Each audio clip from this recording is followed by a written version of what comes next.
Hello everyone, देखिए इस video में हम बात करेंगे principle of administration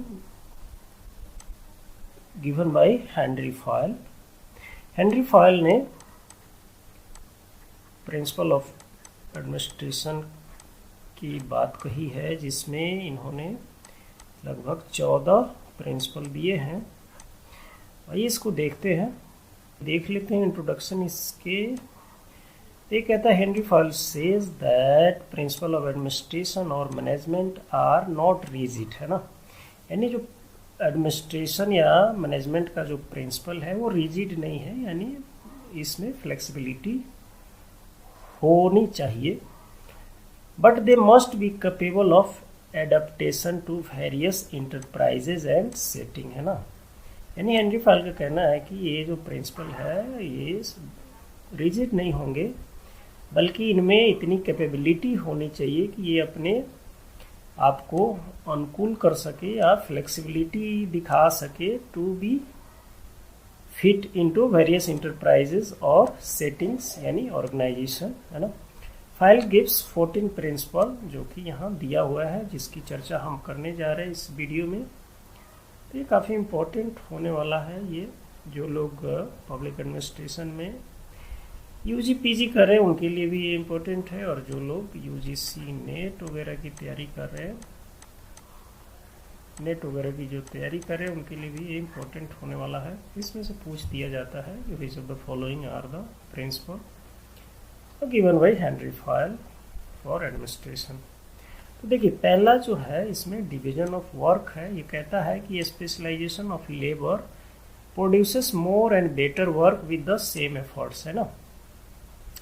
Henry Fayol के अकॉर्डिंग जो वर्क है किसी इंटरप्राइजेज का, वहाँ पे डिवीजन होना चाहिए वर्क का, यानी according to the skill and specialization और expertise there should be division of work.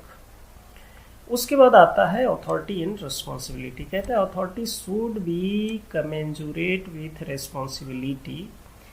Occupant of each position should be given enough authority to carry out all responsibility assigned to him, है ना।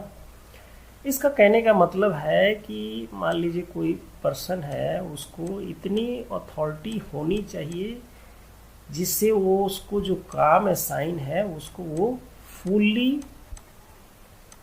कर सके और optimise वे में कर सके, है ना। यानी कि वो अपने काम को 100% दे सके, इतनी अथॉरिटी उसको होनी चाहिए, है ना। ये कहना है इसमें। उसके बाद आता है डिसिप्लिन। तीसरा जो प्रिंसिपल है ये कहता है कि डिसिप्लिन जरूरी है। कहता है obedience should be observed in accordance with standing agreement between company and it's employer, है ना। अब देखिए कोई कंपनी है, अगर उसको काम है तो वो एम्प्लॉयर को हायर करती है ना। बट उनके बीच में कुछ टर्म एंड कंडीशंस होते हैं। हर कंपनी के अपने प्रोटोकॉल्स होते हैं अपने स्टाफ को लेकर, है ना, जिसमें वो वर्क करते हैं। तो यही यहाँ पे यही बात कहा गया कि डिसिप्लिन जो है मेंटेन होना चाहिए ड्यूरिंग वर्क, जिसमें दोनों के लिए डिसिप्लिन जरूरी है, कंपनी के लिए भी और एम्प्लॉय के लिए भी, है ना। और इनकी जो बीच में जो एग्रीमेंट हुआ है वो तभी कैरी आउट होगा जब वो डिसिप्लिन एक दूसरे के लिए शो करेंगे, वर्क के लिए शो करेंगे, है ना। अगला जो है ये प्रिंसिपल कहता है subordination of individual interest to general interest. The interest of one employee और group should not The interest of one employee or group should not prevail over that of total organization, है ना। इसमें ये कहता है कि किसी ऑर्गेनाइजेशन की प्रोडक्टिविटी को अगर हमें बढ़ाना है तो इसमें क्या है कि जो कोई इंडिविजुअल है ना, या कोई ग्रुप में ही अगर स्टाफ है, तो ऐसा नहीं होना चाहिए कि ये ग्रुप और इंडिविजुअल का इंटरेस्ट जो है ऊपर आ जाए और कंपनी का एज ए होल इंटरेस्ट जो है वो नीचे चला जाए, है ना। तो इसका ध्यान रखना है कि किसी भी कंपनी में जो कंपनी का जो लक्ष्य है, जो कंपनी का गोल है, या किसी इंटरप्राइजेज का जो लक्ष्य है, जो गोल है, उसके लिए सभी लोग काम करें. Each and every individual should work for the particular aim of that company और इंटरप्राइजेस, है ना, whether they are providing services और प्रोड्यूसिंग प्रोडक्ट और एनीथिंग.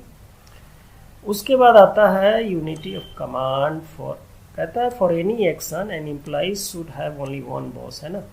यूनिटी ऑफ कमांड यानी एकल कमांड, जो कमांड है वो एकल होना चाहिए. यानी एक जो एक स्टाफ को एक ही बॉस ऑर्डर देना चाहिए, है ना, ताकि कंफ्यूजन ना हो. फिर उसके बाद आता है स्केलर चेंज, जिसको हायरार्की भी कहा जाता है. अब देखिए, line of authority of superior ranging from the ultimate authority to the lowest rank, है ना. अब इसमें कहता है कि line of authority of superior ranging from the ultimate authority to the lowest rank. इसमें कहता है कि मान लीजिए कोई ऑर्गेनाइजेशन है, तो इसमें यहाँ पे क्या है, हेड है, बट इसके नीचे फिर ऐसे हर लेवल पे जो एम्प्लॉय हैं इनकी हायरार्की होनी चाहिए. चूँकि हायरार्की होगा तो इनका जो फंक्शन एरिया है, एरिया ऑफ फंक्शन है, वो डिवाइड होगा, और जिससे कंफ्यूजन नहीं होगा काम को करने में या ऑर्डर लेने में या डायरेक्ट करने में, है ना, या रिपोर्ट करने में, है ना. डायरेक्टिंग और रिपोर्टिंग और गिविंग कमांड और रिसीविंग कमांड में कंफ्यूजन नहीं होगा. उसके लिए हायरार्की किसी भी ऑर्गेनाइजेशन में ज़रूरी माना गया है. As per Henri Fayol. Henri Fayol ने गैंग प्लैंक की भी बात की है, जिसको हमने एक अलग वीडियो में देखा है, जिसमें ये कहता है कि अगर मान लीजिए कोई ऑर्गेनाइजेशन है, तो इसमें जो सिमिलर लेवल पे एम्प्लॉई है वो ऐसे ना जाके वो डायरेक्ट यहाँ से यहाँ बात कर सकता है इस एम्प्लॉई से, अगर उसको ज़रूरी है टू रन द और to work his given task in a minimum time और विथ इफिशियंसी. तो गैंग प्लैंक की भी बात हेनरी फायल ने कही है, हमने दूसरी वीडियो में देखा है, उसको आप देख सकते हैं. आइए आगे देखते हैं. अगला प्रिंसिपल जो है ये कहता है unity of direction, one head and one plan for each activity, है ना. यूनिटी ऑफ डायरेक्शन, मान लीजिए हमें कोई लक्ष्य जो है, प्रोडक्टिविटी एक टारगेट है कि इतना प्रोडक्शन होना चाहिए किसी इंटरप्राइजेज में, तो उस वहाँ पे क्या होगा, वहाँ पे अगर एक ही आदमी या एक ही बॉस गाइड कर रहा है और एक ही प्लान है, तभी वो अचीव हो पाएगा. अदरवाइज अगर बंदा एक से ज़्यादा हो गया तो संभावना है कि वो प्लान भी उसका बदल सकता है. तो इसलिए यूनिटी ऑफ डायरेक्शन ज़रूरी है. यानी एक खास डायरेक्शन में या खास एम को प्राप्त करने के लिए डायरेक्शन जरूरी होता है. उसके बाद आता है रेम्यूनरेशन ऑफ पर्सोनल, यानी सैलरी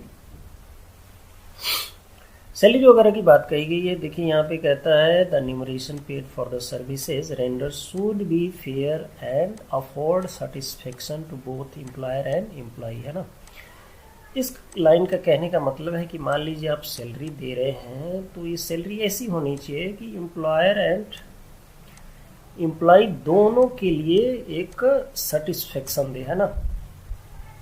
ऐसा ना हो कि एम्प्लॉय को लगे यार हम जितना काम कर रहे हैं उतना हमारी सैलरी नहीं है, है ना. तो कहीं ना कहीं असंतोष उसमें पनपेगा उसके मन में, वो काम करना बंद कर सकता है या हो सकता है वो रिजाइन दे दे. वैसे ही अगर जो एम्प्लॉयर है उसको ये लगे कि मान लीजिए जिस काम के लिए वो सैलरी दे रहा है वो काम फुलफिल नहीं हो पा रहा है, तो उसको भी लगेगा यार सैलरी ज़्यादा दे रहा हूँ, लेकिन मेरे को ऐसा लग रहा है कि मेरे को इतना काम स्टाफ करके नहीं दे रहा है ना. तो एम्प्लॉयर को भी प्रॉब्लम हो सकती है, वो भी फिर.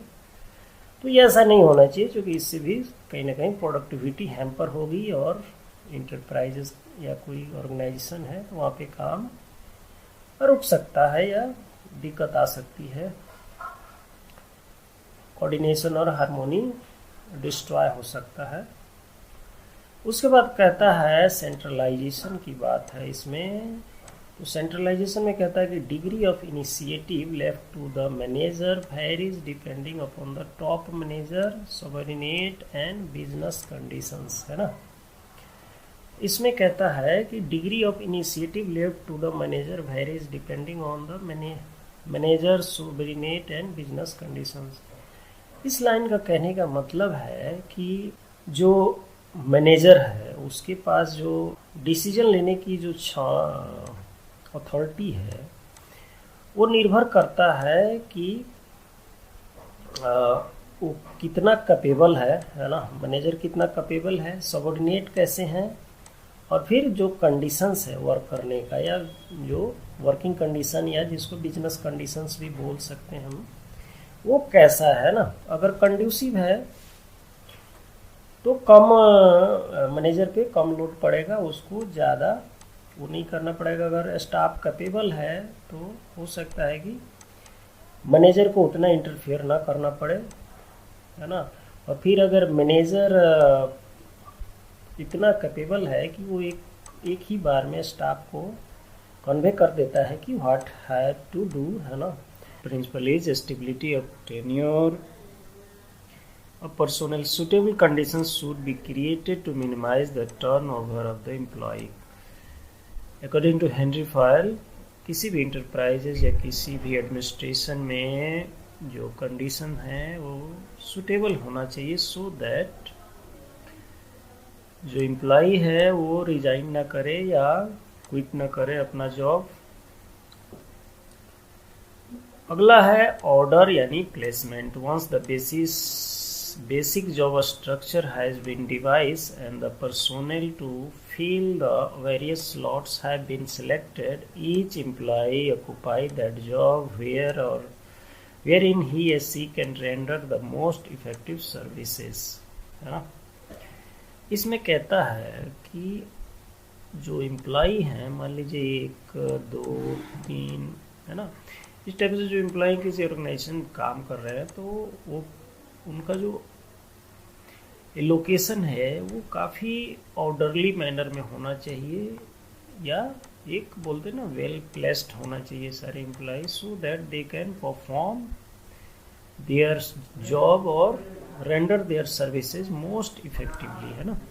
Hope you can understand it.